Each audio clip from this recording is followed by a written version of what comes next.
kasipag, this is Chef Roy. Welcome to our channel.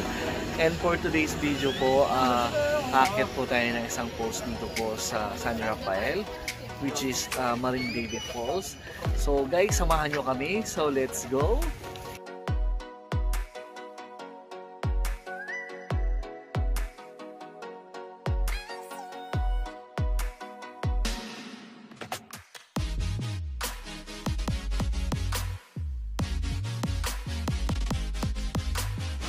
So ayan guys, dito na kami. Ito yung sasakyan naming bangka. Yan po. Ay, ayan guys, so naghahanda na kami para po papunta sa Marindavid Falls. So ito yung isa sa mga experience nyo na madadaanan. So from Wawa Dam, so maglalakad kayo papasok. And then meron pong bangka dito. Ayan po. So ayan po yung bangka na sasakyan po. So mga 30 minutes papunta po dun sa barangay. So mga kasama po natin, ayan. So pakilala na lang kayo isa-isa. What's up? What's up, what's up? Ayan. Single! Single! Single! Yun pa rin papakilala, single. Single mom. Doon na makikita namin yung tubig na hindi nagsukumpay. Ay, dami ba? Becky D.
What's up mga kasipag? This is Chef Roy. Welcome to our channel.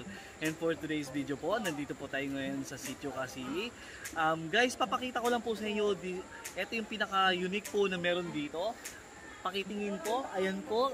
So kung nakikita nyo po yung river na po yan, meron po siyang nahahati, may clear at saka hindi po.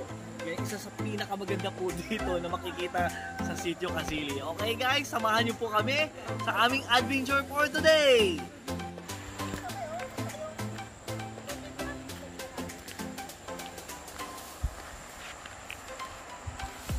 Saglit!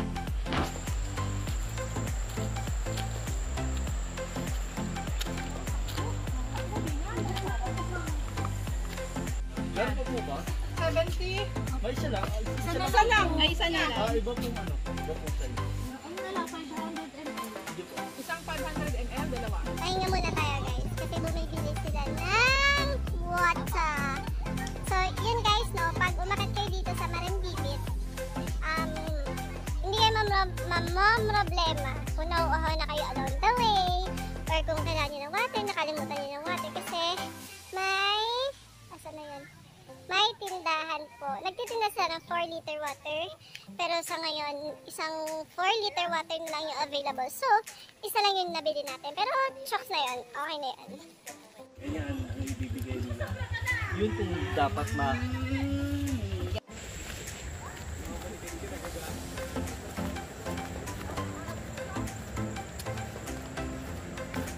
Men, ingat men! Madulas boy!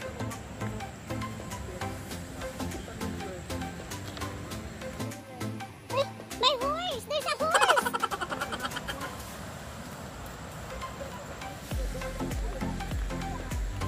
Kamay, parang ito yung scene sa Jurassic Park.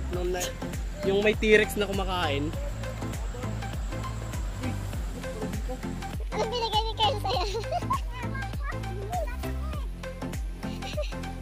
Sana all malaman! Hindi aagusin ng tubig! Guys, tatawid tayo ng river po ha. Dahan-dahan lang. Mahirap.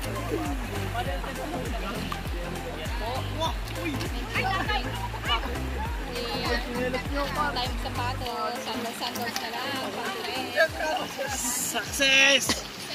Sakit sa bato. Para pag nadulak ko din ako eh. So nakita nyo guys, no? Kung may partner ka, boyfriend, asawa, ganun yung eksena nyo guys. Aalalayan mo pagtawid ng ilog, ganun. Pag single ka guys, wala, ikaw lang mag-isa. Single ka guys, wala, ikaw lang mag-isa. Ganun yun.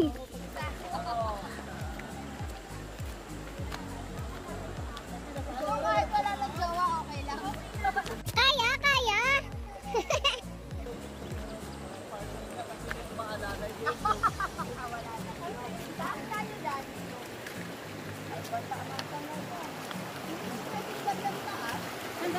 Tatawid tayo yan, tatawidin natin.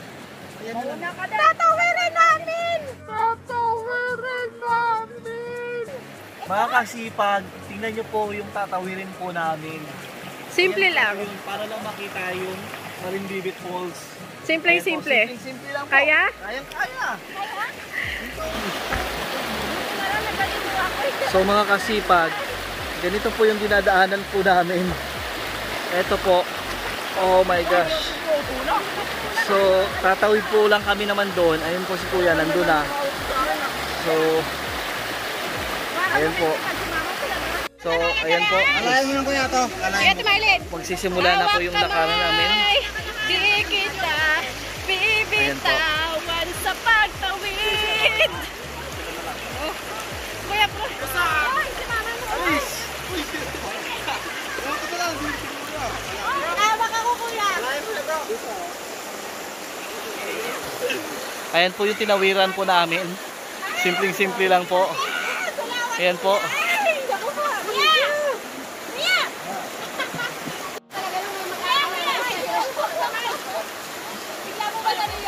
From your shade, summer we can be alone.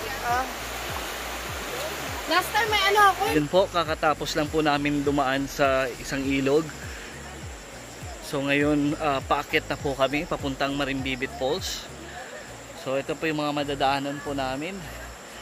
So, ayan po. Ayan po sila. So, ito po yung mga survivor. So, mga kasipag, oh, ang ganda ng mga croutons. Kung napapansin nyo, ayan po. So, ito yung mga isa sa mga dinadaanan dito. Ayan. So, welcome po. So, tuloy lang tayo sa adventure natin. So guys, kung napapansin nyo, no, sa kagubatan, ang dami pa rin halaman talaga na magaganda kagaya nito. So kung napapansin nyo, wild siya kasi, kaya tumutubo siya ng maganda talaga. Pero nakakalungkot lang, ang iba pagka dumadaan dito, pinuputol nila. So sana naman, pag dumaan lang tayo, sana huwag naman natin putulin yung mga kalikasan. Kasi kahit pa paano malaking tulong yan sa environment, no, dito sa bundok. Mga kasama namin ng mga survivor po. So, dahil po, ito po, single mom, nakapag-survive po na nakayanin niyang tumawid sa tulay, sa ilog pala, na wala man ang kahirap-hirap. Oh, nakatayo pa nga yun eh. Parang ganyan oh.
Mag-water ka muna.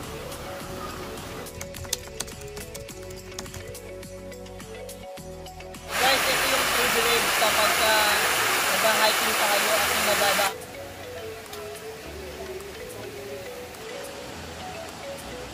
Mag-water na lang yun. Baba ko. Baba ko. Ha?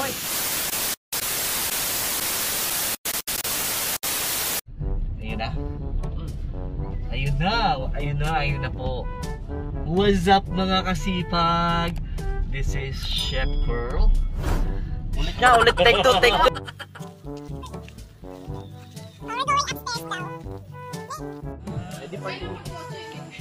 Ano explanation ng ilog na yun? Yung nakikita nyo blue na tubig doon, ayan yung Pacific Ocean.